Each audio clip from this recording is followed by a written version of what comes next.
La revue britannique de la défense stratégique parle de nos adversaires de même rang, comme si la Russie, la plus grande nation continentale au monde, avec des centaines de millions d'habitants, était un adversaire de même rang que le Royaume-Uni, que la Grande-Bretagne. C'est risible, une petite île dans l'Atlantique Nord. Mais ils ont adopté le langage et les formules des actuels occupants du département d'État américain et du Pentagone.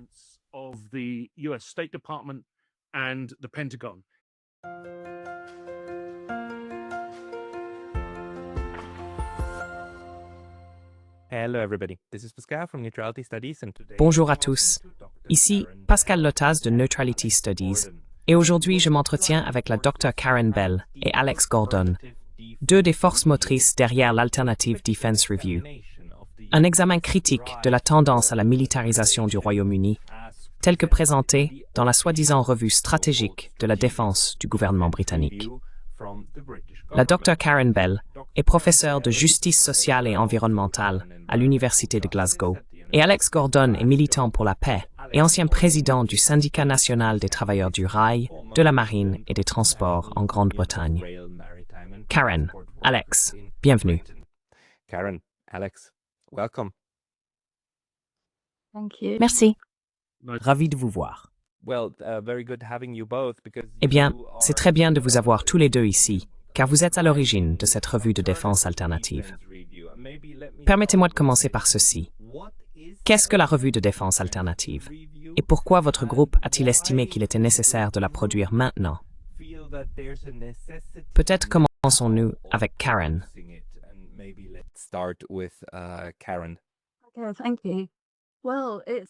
Oui, merci. Eh bien, c'est en quelque sorte une réponse à la revue stratégique de défense, même si nous ne l'avons pas rédigée avant d'avoir effectivement vu la revue stratégique de défense, mais savions dans quelle direction cela allait, ce qu'il était probable d'y trouver. Donc, il s'agit de proposer une alternative si nous voulons défendre le pays, ou disons le monde, si l'on veut apporter la sécurité dans le monde, en dépassant les frontières nationales. Qu'est-ce qu'il faut faire? La voie que suit le gouvernement n'aidera pas, cela va empirer les choses. Donc, je pense que je pourrais en dire un peu plus sur la façon dont cela s'est développé, si vous le souhaitez. Mais, vous savez, je crois que nous avons tous ressenti très fortement qu'il fallait agir.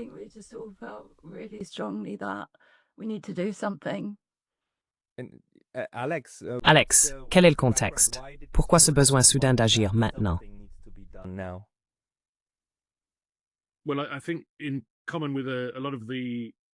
Eh bien, je pense, comme dans beaucoup de conversations que vous avez sur cette chaîne, Pascal, qu'il est très évident pour nous, en Grande-Bretagne, que le monde évolue très rapidement, dans une direction très dangereuse, vers un militarisme économique, des niveaux accrus de menaces militaires et des conflits actifs qui éclatent sur différents continents, avec la menace de nouveaux conflits à venir. Le gouvernement britannique a joué un rôle particulièrement pernicieux et belliqueux en aggravant et en provoquant des conflits et en augmentant le niveau de menace. Nous l'avons constaté au cours des dernières années, en particulier dans le contexte de la guerre entre la Russie et l'Ukraine.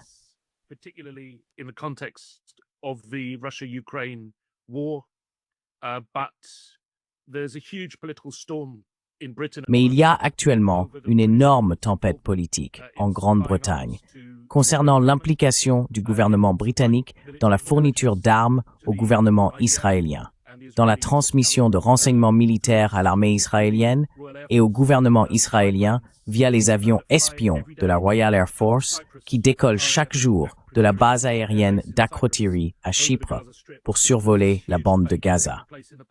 Il y a donc un vaste débat public en cours. On ne s'en rendrait pas compte en lisant le Daily Telegraph, le Times ou le Guardian, le soi-disant journal libéral britannique, car le mouvement de protestation dans ce pays est à peine couvert, que ce soit par la chaîne publique BBC ou par les grands médias privés. Pourtant, il existe un immense mouvement pacifiste en Grande-Bretagne. Il n'a pas de voix, mais il a rassemblé des centaines de milliers de personnes, semaine après semaine, pour manifester dans les rues.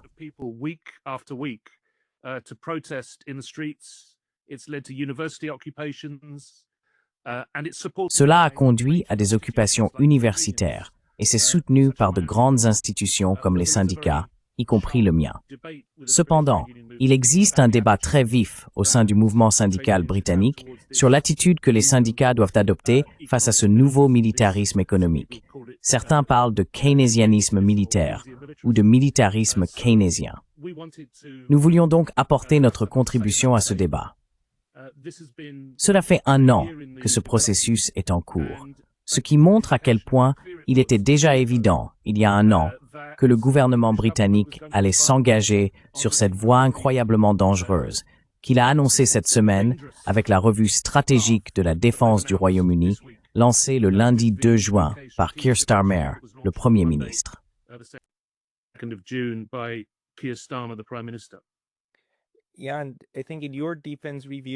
Oui, et je pense que dans votre revue de défense, votre alternative, vous essayez en fait de produire un document qui n'est pas seulement un rapport académique, mais qui présente réellement une vision stratégique claire et explique aussi sur quoi elle devrait reposer, au lieu de simplement recourir à la rhétorique alarmiste habituelle du type « Oui, les Russes seront à Londres demain ».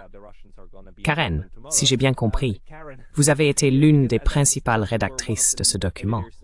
Comment avez-vous abordé la question pour adopter une approche plus raisonnable de la sécurité?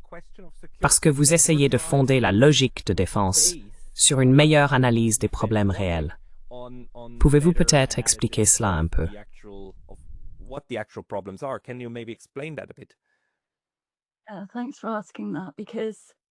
Merci d'avoir posé cette question, car depuis que nous avons publié l'Alternative Defense Review, beaucoup de gens se sont exprimés dans les médias et m'ont un peu présenté comme quelqu'un qui ne soucie pas de la sécurité. Mais ce que j'essaie de dire, c'est que la sécurité est en réalité bien plus large.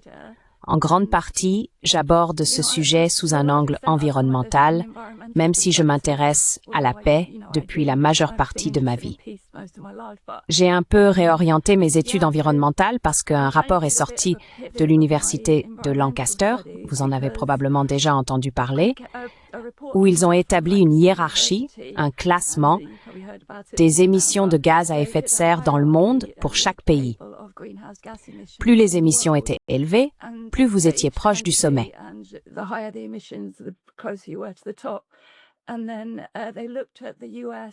Et puis ils ont examiné uniquement l'armée américaine.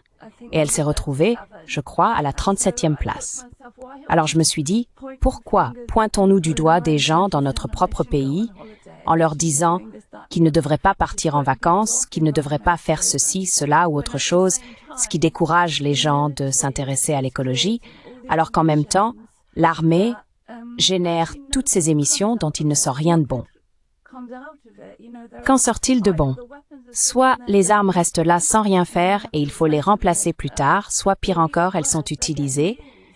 Et alors, il y a tous les traumatismes, les morts et la destruction de l'environnement qui en découlent. Donc, d'une manière ou d'une autre, il n'en sort rien de bon.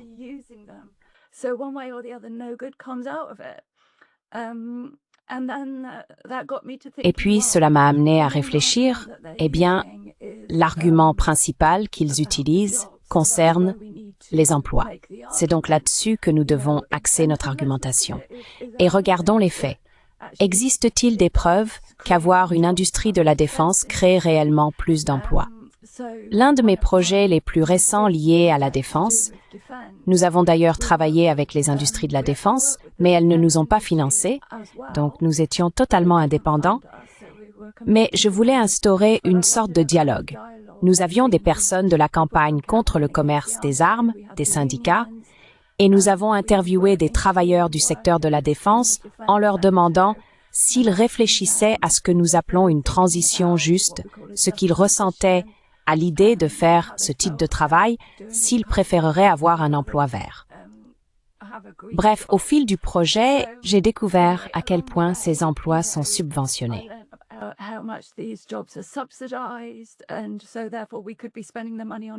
Donc, par conséquent, nous pourrions dépenser cet argent pour d'autres choses si nous voulons créer des emplois, si le but est de lancer un programme de création d'emplois.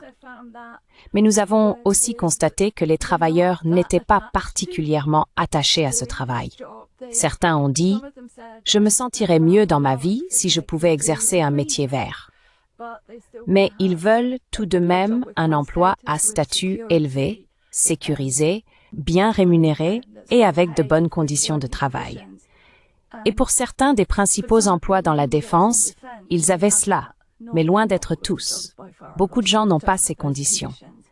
Il y a donc des questions sur la manière de rendre les emplois verts plus attractifs et sur la façon de réorienter les financements vers ces emplois. Pour ma part, j'ai surtout abordé ce sujet sous l'angle environnemental. Mais il est évident qu'il se mêle complètement à la justice sociale.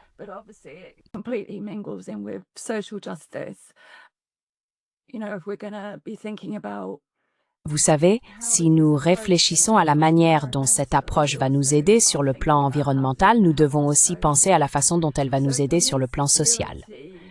Pour moi, la sécurité est un concept bien plus large que la simple peur de voir des troupes débarquer en bateau ou quelque chose du genre et traverser le Royaume-Uni, comme certains médias traditionnels essaient de me le faire croire. Ils demandent « Que feriez-vous si cela arrivait ?» Et parfois, sur le moment, on ne pense pas à ce qu'on devrait répondre. Mais je me dis que ce que j'aurais dû dire, c'est « Je défends le pays maintenant ». Parce qu'ils disent « Est-ce que vous défendriez le pays ?»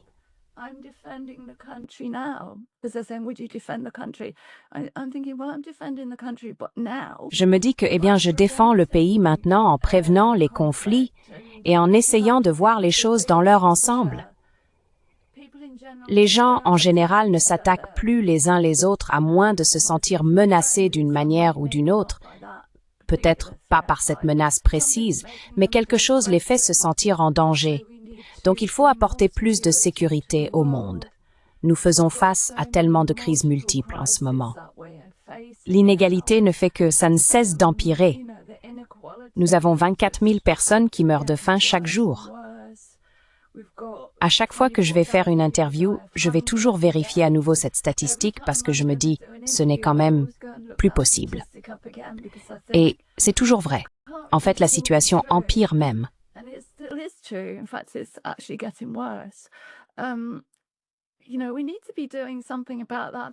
Vous savez, il faut vraiment que nous fassions quelque chose à ce sujet.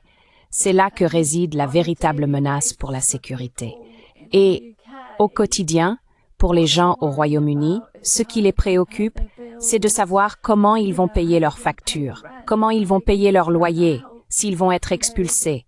Les gens vivent dans des conditions épouvantables chez eux, de la moisissure, ce genre de choses, des conditions dangereuses. Beaucoup de personnes souffrent de maladies liées à l'environnement. Il leur est difficile d'obtenir les services publics dont ils ont besoin parce qu'ils sont débordés. Je pourrais continuer encore longtemps. Il y a tellement de meilleures choses que nous pourrions faire avec cet argent qui apporterait une véritable sécurité.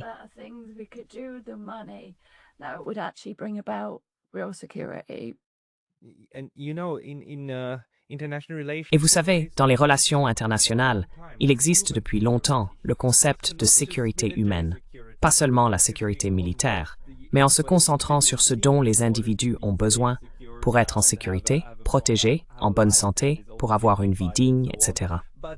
Mais ce que nous observons actuellement, partout en Europe, et le Royaume-Uni en fait partie, c'est une redéfinition de la sécurité qui ne signifie plus que la sécurité dure. Combien de missiles avons-nous? Combien d'armes et de munitions? Et combien de milliards d'euros et de livres sterling investissons-nous dans les fabricants d'armes? Et vous avez tout à fait raison. Il y a bien sûr l'aspect de la création d'emplois. Mais, Alex, peux-tu t'expliquer à toi-même que nous traversons cela, ce que tu as déjà présenté comme le keynésianisme militaire, comme une recentration, une vision en tunnel de ce que signifie la sécurité?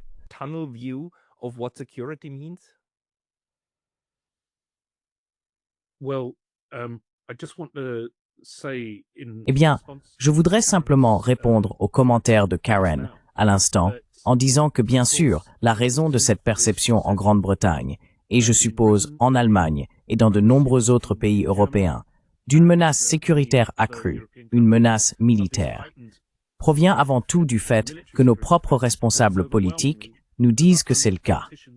Cela ne repose sur aucune évaluation réaliste d'une menace militaire venant de la Russie ou de la Chine, qui, soit dit en passant, nous est également présentée dans ce pays par nos propres responsables comme une menace militaire pour les habitants de cette île de l'Atlantique Nord.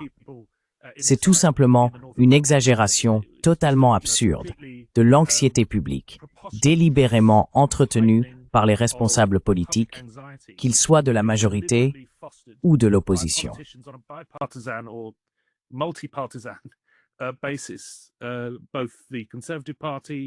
Le Parti conservateur, qui a été au pouvoir en Grande-Bretagne de 2010 à 2024, donc pendant 14 ans, nous avons eu des gouvernements conservateurs, et puis, depuis les 10 derniers mois, nous avons un gouvernement travailliste. Certains pourraient remettre en question s'il s'agit vraiment d'un gouvernement travailliste. Mais le Parti travailliste est bien au pouvoir, et nous avons exactement la même hystérie. En fait, je dirais même que l'hystérie autour de la menace militaire prétendument posée par la Russie à la Grande-Bretagne s'est intensifiée. Or, la raison de cet alarmisme, de cette tactique politique délibérée consistant à utiliser un discours alarmiste, c'est ce que nous avons essayé d'exposer dans l'Alternative Defense Review, car cela ne vient pas de nulle part.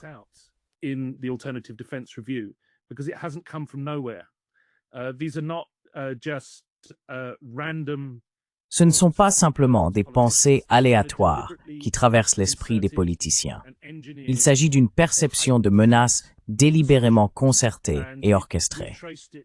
Nous l'avons retracé précisément, car il faut s'appuyer sur des documents en accès libre. Et dans une certaine mesure, il ne fait aucun doute que dans les années à venir, les historiens pourront accéder à d'autres documents auxquels nous n'avons pas accès aujourd'hui. Mais nous pouvons la relier à un moment particulier qui, ironiquement, se situe en 2020, pendant le Covid, alors qu'étrangement, il y avait très peu de guerres actives dans le monde, en partie à cause de la pandémie.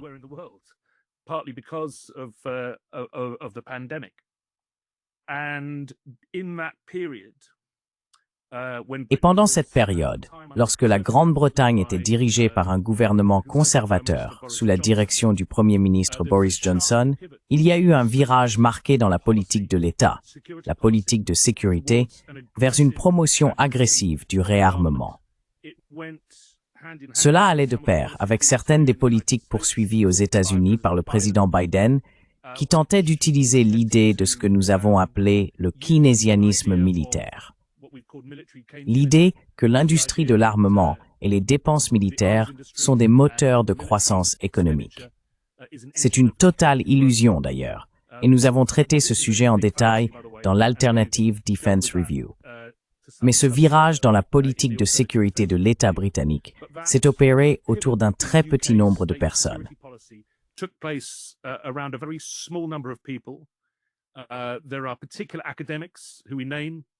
Certains universitaires que nous nommons dans le document de l'Alternative Defense Review étaient particulièrement associés à ce tournant dans la politique d'État en tant que conseillers.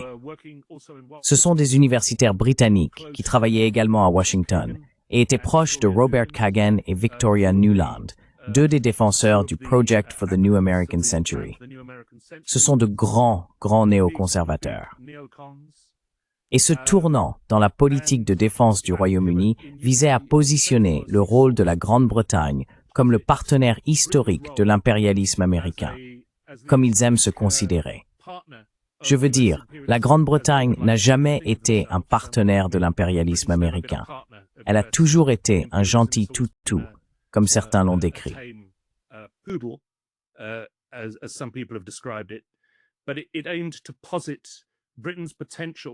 Mais l'objectif était de présenter le potentiel du Royaume-Uni comme étant le principal chien d'attaque de l'OTAN en Europe, de persuader les pays neutres, à l'époque la Suède et la Finlande, de devenir membres de l'OTAN, de prôner le réarmement et de défendre des capacités militaires avancées, y compris en Russie, sur le territoire russe.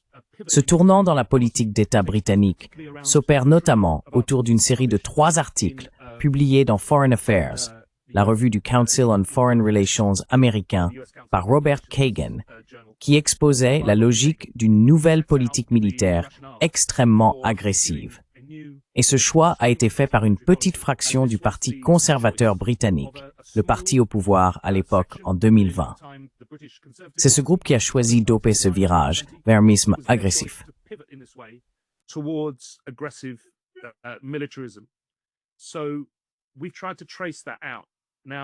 Nous avons donc essayé de retracer cela.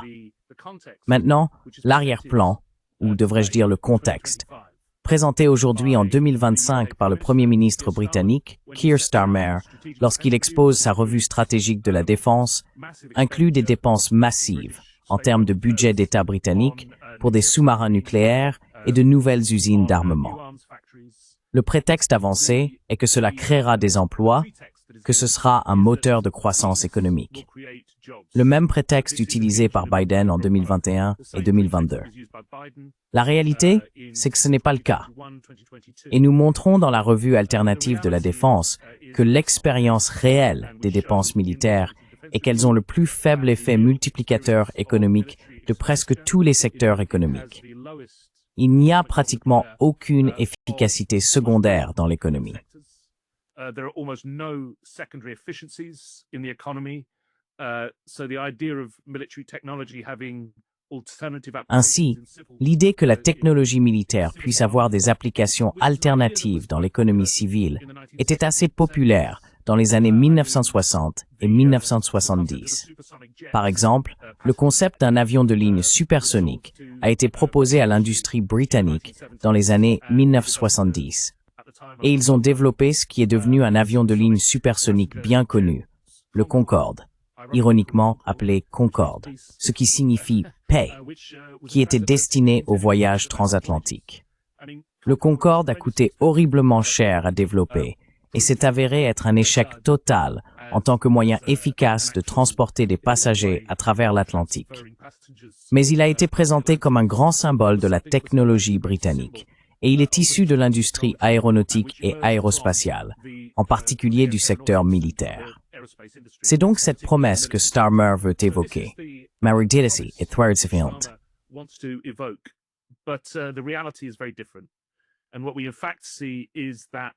Et ce que nous constatons en réalité, c'est que l'énorme augmentation des dépenses supplémentaires que Starmer promet pour l'armement militaire proviendra d'économies, de coupes dans les services sociaux, dans l'investissement social, dans l'investissement dans les infrastructures.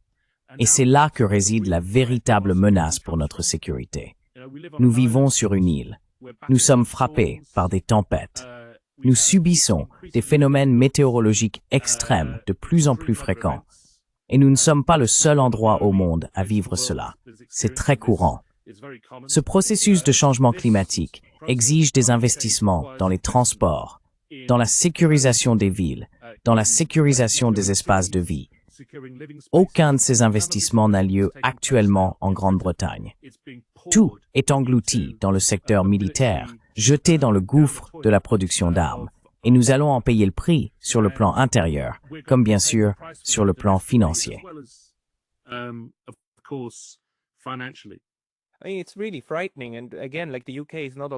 C'est vraiment effrayant. Et encore une fois, le Royaume-Uni n'est pas seul dans ce cas. Une chose similaire se produit en Allemagne, une chose similaire se produit au niveau de l'Union européenne, où l'on entend désormais officiellement le discours selon lequel, vous savez, il faut se serrer la ceinture parce qu'il faut se défendre. Et c'est extrêmement douloureux. Et Karen, avec cette analyse et la manière dont tu l'as construite, en regardant quand cela a commencé pour le Royaume-Uni, si cela a commencé dans les années 2020, cela signifie que cela va de pair avec l'éviction des derniers véritables pacifistes du Parti travailliste, Jeremy Corbyn et ses alliés, qui, s'ils n'avaient pas été écartés, seraient aujourd'hui Premier ministre, n'est-ce pas? S'il était resté à la tête du Parti travailliste. Vois-tu, au sein de l'establishment politique britannique, une tendance à adopter ces politiques militaristes au fil du temps. Et cela remonte-t-il à 2020 ou cela avait-il déjà commencé plus tôt? Does it go back to 2020 or did it already start earlier?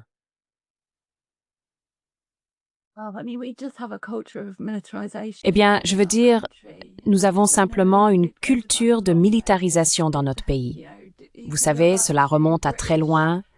On peut remonter à l'impérialisme britannique. Il y a très peu de pays qui n'ont pas été envahis à un moment donné par la Grande-Bretagne. Je pense qu'il y en a peut-être 25 ou quelque chose comme ça sur tous les pays du monde. Donc vous voyez, c'est un problème de longue date, mais ayant été impliqué dans le mouvement pour la paix depuis longtemps maintenant, je remarque simplement ces schémas dans la rhétorique. Par exemple, j'ai été surpris hier, je crois que c'était dans le Daily Express, un expert militaire disait « Vous n'êtes qu'à 90 minutes d'un missile qui s'abat sur le Royaume-Uni ». Et je me suis dit « Ah, d'accord ».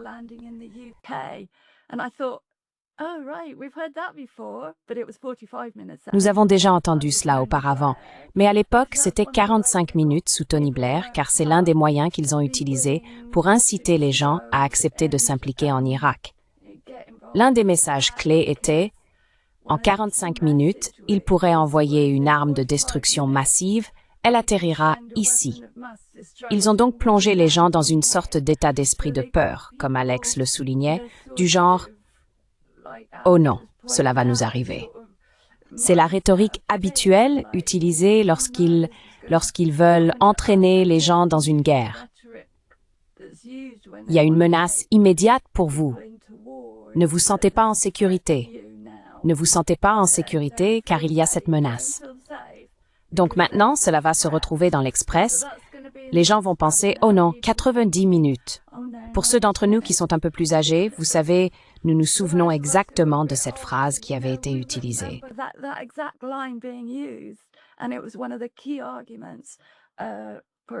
Et c'était l'un des arguments clés pour l'Irak. Mais j'espère que les gens se souviennent du résultat en Irak. Vous savez, qu'est-ce que tout cela a apporté de bon? Rien. Donc, ce sont des choses qui me traversent l'esprit, cela remonte vraiment à très loin. Et comme nous en parlons dans l'Alternative Defense Review à propos de la militarisation et de la façon dont elle s'insinue de plus en plus en ce moment, elle est toujours présente, mais elle va et vient dans notre vie quotidienne. Par exemple, aller dans les écoles et essayer d'inciter les jeunes à s'inscrire comme cadets. Et en ce moment, il y a un problème assez important au Royaume-Uni avec ce qu'on appelle les NEET, des jeunes qui ne sont ni en emploi, ni en éducation, ni en formation.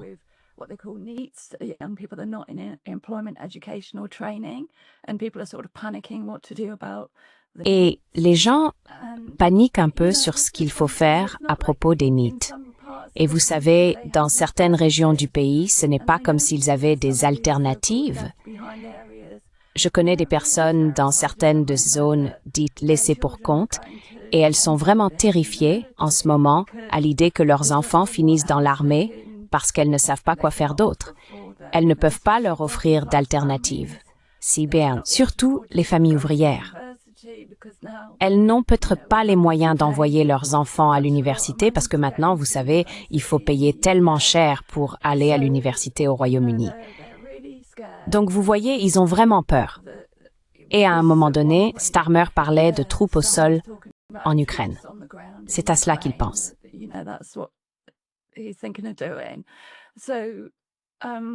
Ils essaient donc simplement de préparer les gens à la guerre, à nous conditionner mentalement en créant une menace, comme ils le font toujours. Ils essaient toujours de jouer sur un certain nationalisme aussi, comme si tout ce qui comptait vraiment était ce qui se passe à l'intérieur de nos frontières. Et en réalité, nous savons, au vu des types de crises auxquelles nous sommes réellement confrontés, qu'on ne peut pas les contenir à l'intérieur des frontières. On ne peut pas contenir ces phénomènes météorologiques extrêmes à l'intérieur des frontières. On ne peut pas contenir le ressentiment de certaines personnes envers le Royaume-Uni et la façon dont cela pourrait se traduire par le piratage informatique ou des attentats à la bombe et ce genre de choses. Il y a tellement de façons de voir que la question ne se limite pas à ce qui se passe à l'intérieur de nos frontières. Nous devons penser à l'international.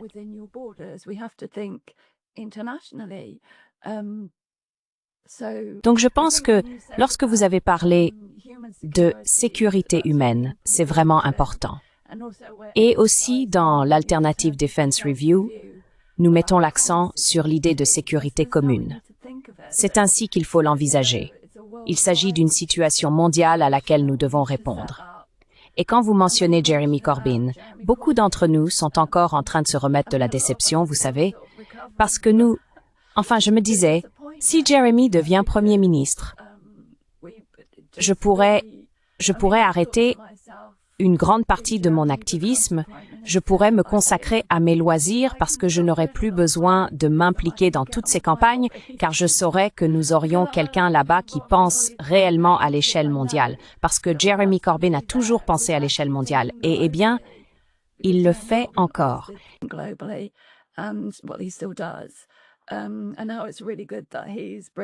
Et maintenant, c'est vraiment bien qu'il lance cette enquête qu'il vient de demander hier, qu'il nous faut une enquête sur l'armée, l'implication du gouvernement britannique dans la fourniture d'armes et tout ce qui s'est passé à Gaza. Donc, c'est bien. Il continue à faire bouger les choses, même si ce n'est pas comme nous l'aurions voulu en tant que Premier ministre. Oui, je pense qu'une grande partie de ce qui se passe maintenant ressemble à ce que nous avons connu avec Thatcher, quand elle a décidé d'investir toutes ses ressources dans la situation des Malouines Falkland. C'est un prétexte pour l'austérité et les coupes budgétaires. Et vous savez, ça le justifie. Donc, on ne peut pas avoir ça parce qu'il faut dépenser pour l'armée. Tu ne peux pas avoir ça, tu ne peux pas avoir ça.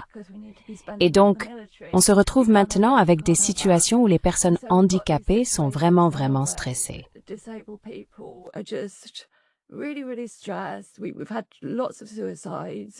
Nous avons eu de nombreux suicides de personnes qui se disent simplement « Je ne sais pas comment je vais pouvoir continuer car mon revenu de base m'est retiré ». Vous savez, dans tant de domaines aujourd'hui, les gens font vraiment face à un manque de sécurité. Et je ne sais pas ce qui se passe dans la tête de certains membres du Parti travailliste, mais j'ai tendance à penser qu'ils n'ont pas ce vécu. Vous voyez, ils ne viennent pas de situations ordinaires, de situations de gens de la classe ouvrière. Ils ne savent pas à quel point la vie est précaire pour la plupart des gens dans le monde et pour beaucoup de gens au Royaume-Uni. Les gens vivent vraiment au jour le jour.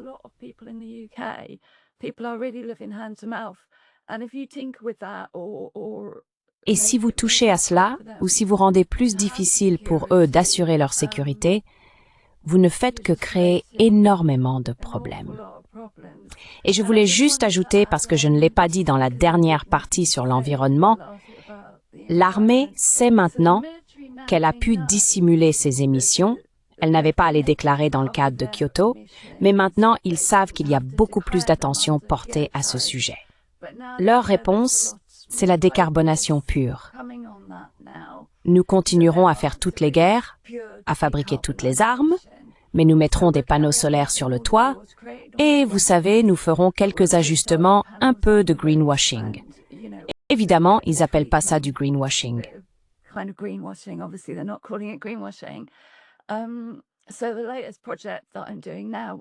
Donc, le dernier projet sur lequel je travaille actuellement concerne les minéraux critiques et nous essayons de demander des comptes au secteur de la défense à ce sujet, car cela va devenir le prochain grand enjeu environnemental destructeur à cause de l'exploitation minière et de son impact sur les communautés pauvres à travers le monde. Et même au Royaume-Uni, puisque nous avons aussi des minéraux critiques ici, cela va affecter les communautés locales avec toute la pollution, les dommages à l'approvisionnement en eau, les dégâts pour l'agriculture et l'élevage. On ne peut donc pas simplement passer à la technologie verte et continuer comme avant. Il faut vraiment avoir une vision d'ensemble de ce que nous faisons qui est utile dans le monde et de ce qui ne l'est pas, et arrêter ce qui ne l'est pas. Nous sommes confrontés à une crise environnementale multidimensionnelle.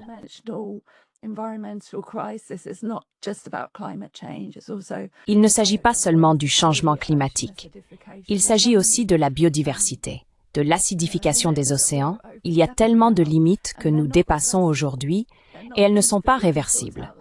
Ce ne sont pas des choses que nous pourrons régler plus tard. On ne peut pas revenir en arrière.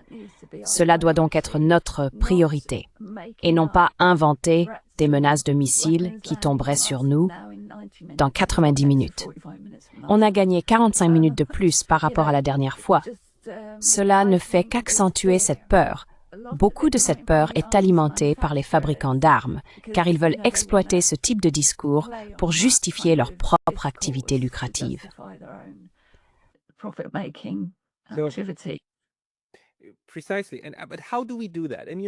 Précisément. Mais comment fait-on cela? Et vous savez, il y a des possibilités. Par exemple, il y a ce bel exemple aux Philippines, où une île, à cause du surtourisme, était en train de perdre son récif corallien et rencontrait de nombreux problèmes environnementaux. Les Philippines l'ont fermé pendant 3 ou 4 ans et ont laissé le temps à la nature de se régénérer. Donc, il existe des politiques qui peuvent être mises en place. Mais il faut du temps pour réfléchir à ces politiques. Cela m'amène à ma question. Que pouvons-nous faire? Et Alex, tu es syndicaliste. Tu as l'expérience de descendre dans la rue.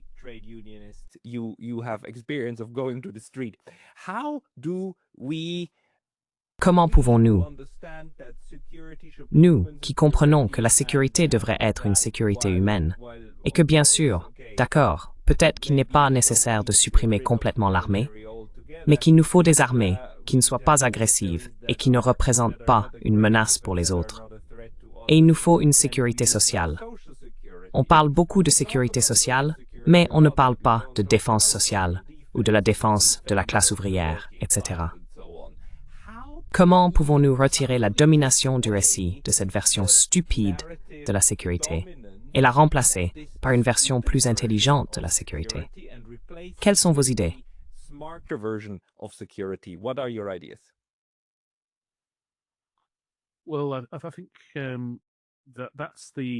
Eh bien, je pense que c'est absolument la clé pour changer l'avenir, pour prendre le contrôle de l'avenir, ce qui est nécessaire. Et c'est une question démocratique. Je pense qu'au fond, il s'agit de démocratie. Nous vivons dans des pays qui sont de plus en plus, à mon avis, contrôlés par des intérêts élitistes. On peut clairement le voir dans le contexte britannique, à travers les médias, qui sont détenus par un tout petit nombre d'oligarques, des personnes comme Rupert Murdoch et d'autres grands magnats de la presse. On le voit aussi dans la manière dont le débat politique a été confisqué. Il y a eu un moment après 2016 où le gouvernement conservateur, très imprudemment de son point de vue, a permis qu'un référendum ait lieu. Un référendum populaire sur l'appartenance du Royaume-Uni à l'Union européenne.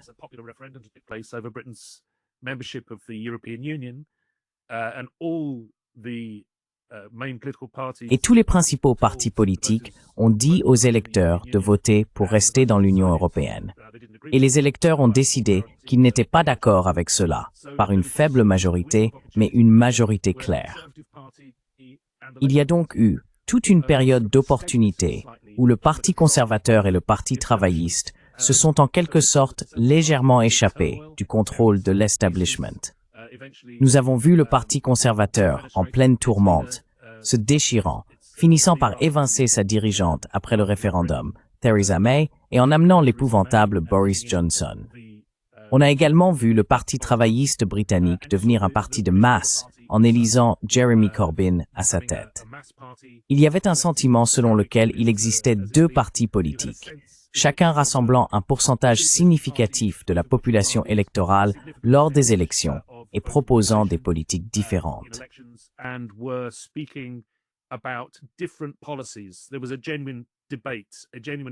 Il y avait un véritable débat politique dans la société. Aujourd'hui, c'est du passé, et le Parti conservateur est totalement sous contrôle, tout comme le Parti travailliste. Et on observe ce phénomène dans de nombreuses sociétés, pas seulement en Grande-Bretagne. La politique allemande est notoirement contrôlée. La République fédérale d'Allemagne a été créée par les États-Unis après 1945, dans sa forme constitutionnelle actuelle, afin d'en contrôler la politique. On peut voir la même chose en France. Bien sûr, la Ve République française a été créée pour écarter les communistes. Ainsi, il existe ce contrôle du débat politique pour s'assurer qu'il n'y ait pas de véritable débat politique dans le courant dominant. Mais nous devons forcer ce débat à entrer dans le courant dominant. C'est notre tâche.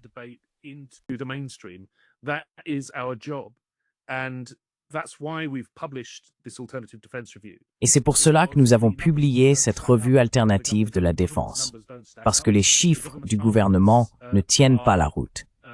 Les arguments du gouvernement ne sont pas seulement erronés, ils sont aussi manifestement fallacieux, dans la mesure où, même s'ils tentent de présenter la machine de guerre comme un moteur de croissance, ils n'y croient pas réellement, et leurs politiques contredisent cette affirmation.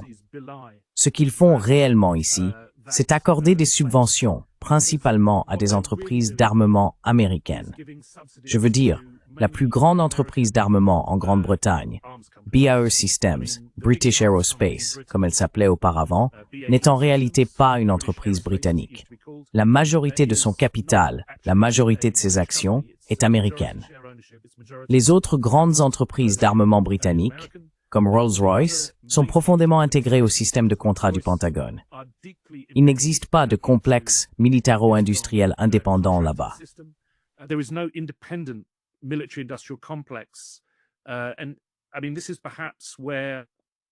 C'est peut-être là que ce qui se passe en Allemagne avec le programme de réarmement de Mers est un peu différent de ce qui se passe en Grande-Bretagne. Je peux me tromper à ce sujet, mais il me semble que Mers tente de créer une industrie d'armement européenne ou allemande, ou de renforcer un programme de réarmement allemand indépendant, distinct, et pas nécessairement entièrement dépendant du Pentagone. Alors que si l'on regarde Starmer, son annonce cette semaine, dans le cadre de la revue stratégique de la défense, était non seulement un pot de vin ouvert aux entreprises américaines d'armement, mais elle était aussi rédigée dans le langage de Pete Hegseth. Je veux dire, c'était une déclaration assez remarquable qu'il a faite lundi. Ce n'est pas le genre de discours auquel nous sommes vraiment habitués ou que nous avons l'habitude d'entendre dans ce pays.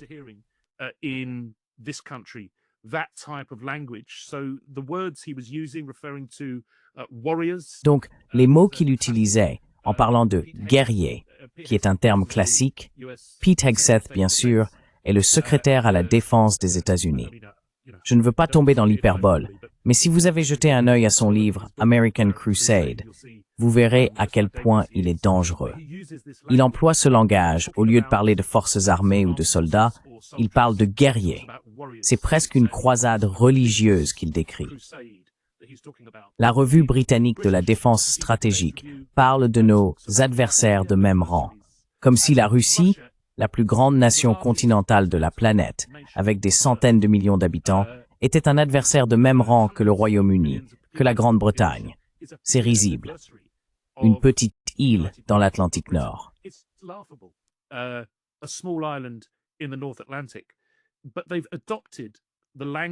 Mais ils ont adopté le langage et les formules des actuels occupants du département d'État américain et du Pentagone. Et ce que cela montre, pour revenir à votre question initiale sur la manière de répondre à ces arguments, c'est à quel point ces arguments, ce qu'ils disent, ce que dit le gouvernement britannique, sont en réalité étrangers au débat politique britannique. Nous devons clarifier le fait que nous avons été capturés par des agents d'une puissance étrangère. Et ce n'est pas la Russie, ce n'est pas Poutine, ce n'est pas Russiagate. Ce qui s'est passé, c'est que des sous-traitants du Pentagone dirigent ce gouvernement. Il faut le dire aussi souvent que possible, dans tous les forums possibles. Et les Britanniques se feront leur propre opinion. Ce ne sont pas des gens qui acceptent docilement ce genre d'absurdité.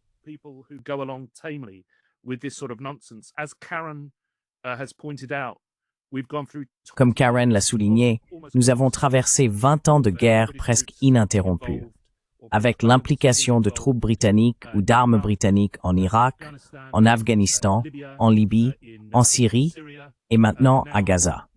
Les gens ont compris ce qui se passe. Donc je pense que ce que nous essayons de faire avec l'Alternative Defense Review, c'est vraiment d'exposer le récit selon lequel la démocratie compte. Notre démocratie en Grande-Bretagne a été capturée par le complexe militaro-industriel, académique, médiatique, qui est financé de A à Z par le Pentagone. Et maintenant, on nous demande, en faveur de Donald Trump, qui bien sûr essaie de réorienter la politique américaine loin de l'Europe, on nous demande d'augmenter nos subventions au Pentagone pour essayer de rester dans leur bonne grâce. Ce n'est donc pas une stratégie politique viable. Et c'est ce que nous disons.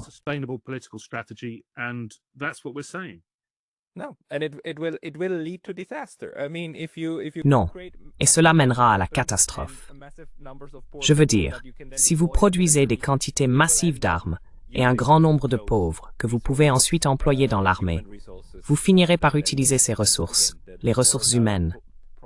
Et encore une fois, c'est le prolétariat qui sera appelé à saigner pour ceux qui ont fait de l'argent. Karen, as-tu d'autres idées sur ce qu'il faudrait faire? Parce que celle-ci est déjà très importante. Il faut simplement clarifier cela, rendre les structures claires.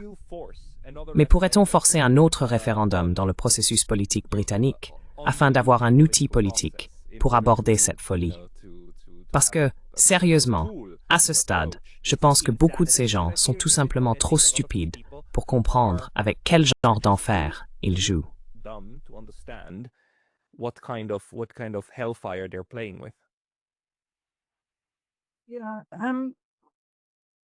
Oui, désolée. Je suis vraiment intéressée par la question du « que faire ?» à tel point qu'à une époque, j'ai rédigé un document, c'était une recherche que j'ai menée pour mon master en études de la paix, sur comment arrêter une guerre. Je ne l'ai jamais publié parce que je n'étais pas universitaire à l'époque, c'était censé être mon projet cette année, le publier sous forme de livre.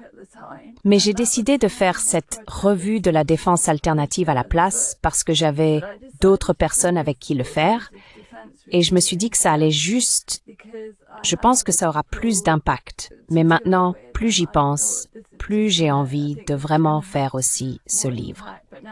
Donc ce sera peut-être la prochaine étape.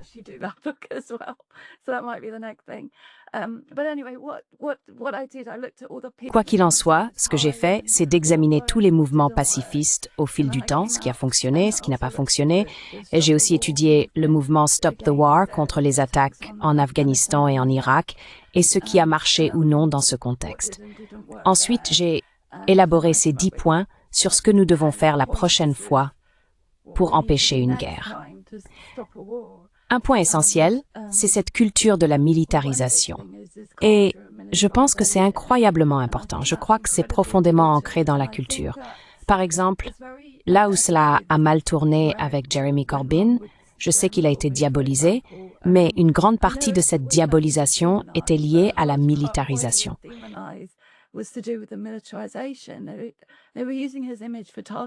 Ils utilisaient son image comme cible pour des exercices de tir dans l'armée. Il y a des photos de ça. Oui, il faisait littéralement ça.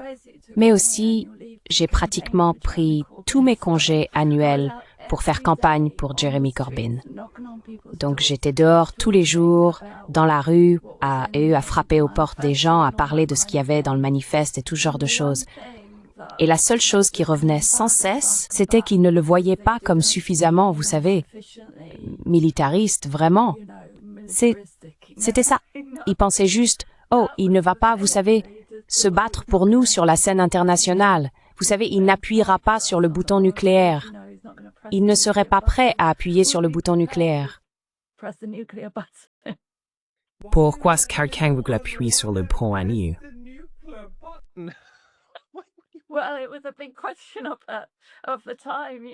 Eh bien, c'était une grande question à l'époque, vous savez, de savoir s'il le ferait ou non. Donc oui, c'est ça à quoi nous sommes confrontés. Toute une culture de militarisation, en particulier chez certains pans de la classe ouvrière, tout simplement parce qu'il est très difficile d'être une famille ouvrière. Je veux dire, j'ai travaillé pour l'armée. Je dirais que la majorité de ma famille a, à un moment donné, travaillé pour l'armée parce que c'est là qu'il y a du travail. Ce sont les emplois que l'on peut obtenir. Et donc, c'est vraiment difficile, vous savez, c'est de cela qu'il faut discuter. C'est là qu'il faut agir. Parce que parfois, en tant qu'universitaire ou dirigeant, nous prêchons beaucoup à des convaincus Et donc, ce qui m'intéresse vraiment, c'est de savoir comment lancer ces débats, vous savez, dans les cités, dans les quartiers à faible revenu, faire passer un certain message dans... Je sais que ça semble vraiment difficile, mais c'est mon aspiration dans le Daily Express, dans le Daily Mirror, dans The Sun, vous savez, les journaux que les gens lisent.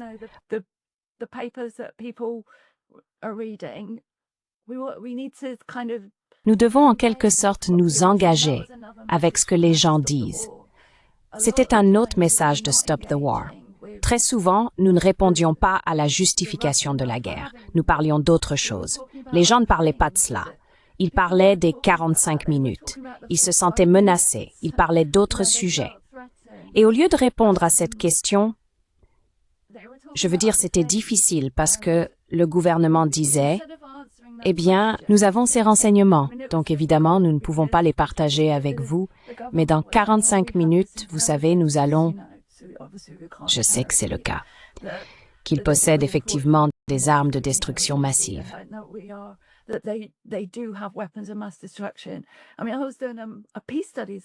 Je veux dire, je suivais un cours sur les études de la paix et même là-dedans, je dois faire un peu attention à ce que je dis. Mais ils ne remettaient pas en question ce récit. Ils ne le faisaient pas. Donc ils acceptaient, sans aucune preuve, car il n'y en avait pas, qu'ils possédaient des armes de destruction massive. Donc vous voyez, nous devons remettre en question les preuves qu'on nous présente. Est-ce réel ou est-ce qu'ils disent simplement « Oh, on ne peut pas vous donner les détails », mais il faut vraiment interroger cela, essayer d'approfondir et de comprendre ce qui se passe, ce qui est une bonne chose, c'est ce que vous faites. Vous interviewez des personnes qui ont d'autres perspectives et d'autres connaissances qui ne sont généralement pas diffusées. C'est vraiment important. Mais il faut aussi s'attaquer à la justification, donc parler des emplois, parce que la justification avancée par Keir Starmer, parler de la croissance supposée, parce que c'est la signification qu'il donne.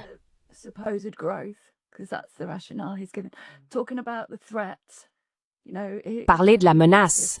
Vous savez, cette menace existe-t-elle vraiment? Ce sont toutes des questions importantes auxquelles nous devons répondre. Donc, c'était un des aspects, oui.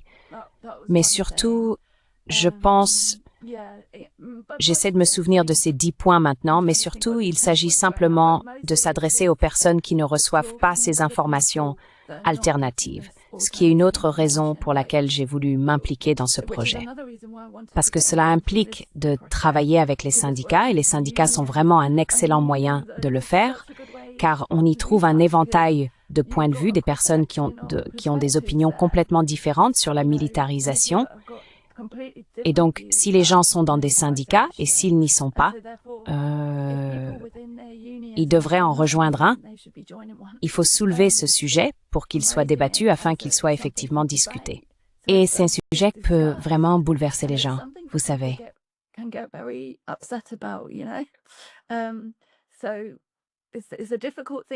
C'est donc une chose difficile à faire. C'est un sujet difficile à aborder, mais il faut le faire. Il faut que ce soit un débat démocratique, comme le disait Alex.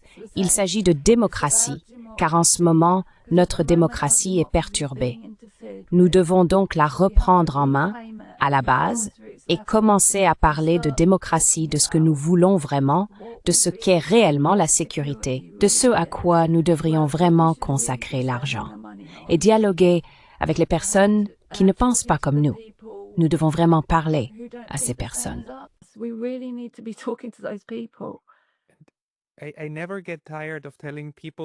ne me lasse jamais de dire aux gens qu'il y a toujours 2 façons d'être en sécurité. La première, c'est d'être la plus grande menace pour tout le monde, afin que personne n'ose s'en prendre à vous. Et l'autre méthode, c'est de n'avoir que des amis. Il y a une raison pour laquelle le Royaume-Uni n'a pas peur d'une frappe nucléaire des États-Unis. C'est un ami, non? On n'a pas peur d'un ami.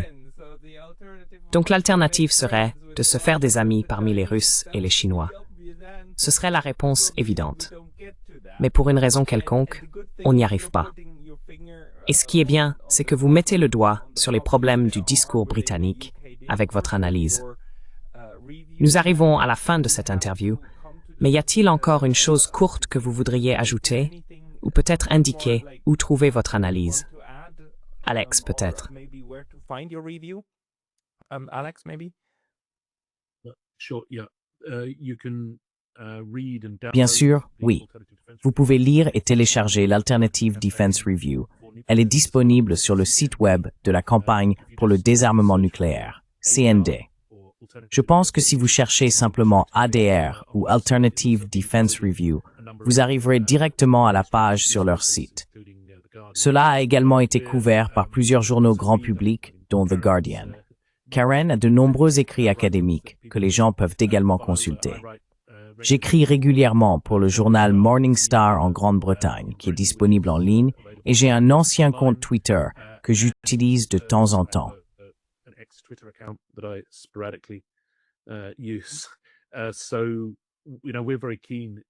Donc vous savez, nous sommes très désireux de discuter de ce que les gens pensent de l'Alternative Defense Review. Vous pouvez nous contacter via la campagne pour le désarmement nucléaire. Et nous sommes très désireux de parler avec des personnes du monde entier qui perçoivent la réalité derrière ce terrible, terrible faux récit qui nous est imposé en Grande-Bretagne en ce moment et dans de nombreux autres pays, pas seulement en Europe, pas seulement en Grande-Bretagne, mais dans de nombreux autres pays à travers le monde, selon lequel nous aurions besoin d'un avenir de confrontation armée pour être en sécurité, plutôt qu'un avenir de sécurité humaine et de sécurité commune, qui est justement la base de notre Alternative Defense Review. Les liens seront dans la description ci-dessous, tout le monde. Je voudrais remercier tous les deux, Alex Gordon et Dr. Karen Bell, pour votre temps aujourd'hui. Merci.